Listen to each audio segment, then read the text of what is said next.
Hey history friends, my name's Lindsay and we're gonna do some 18th century cooking in your modern kitchen. And we are gonna start our series with pie crust, also known in the 18th century as paste. Now, we are used to pie crust here that you find at the modern grocery store that you make at home, and we have pretty much a standard pie crust that we use for everything.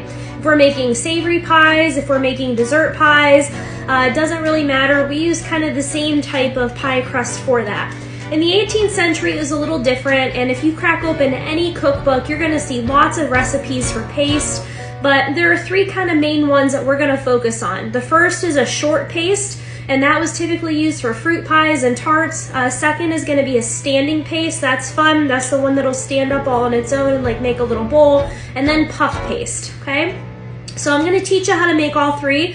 And today we're gonna start with short paste because that's kind of the most general, I feel, utilitarian one that we're gonna look at. If you're gonna make 18th century food, you need to learn how to make pie crust. So it's pretty easy here. In my bowl, I have 2 cups of all-purpose flour, and I have 1 cup of butter, and then I have some cold water here standing by.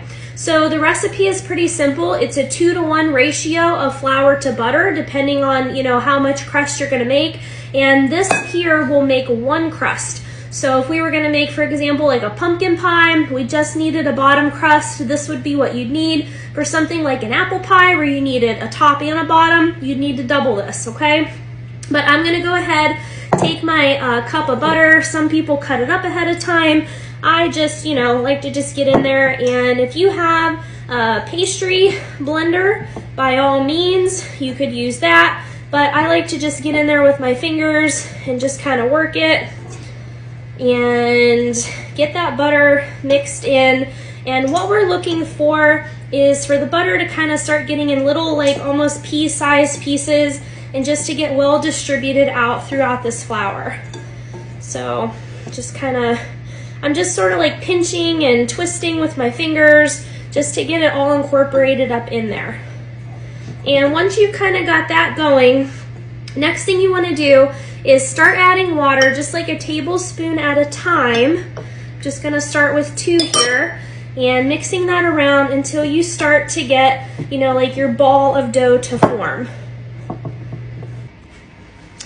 All right, I've got my dough mixed up. It took 6 tablespoons of cold water. At this point, wrap it in saran wrap, pop it in the freezer for later. Go ahead and roll it out and use it right now. But this is how you make a standard short paste from the 18th century. Enjoy.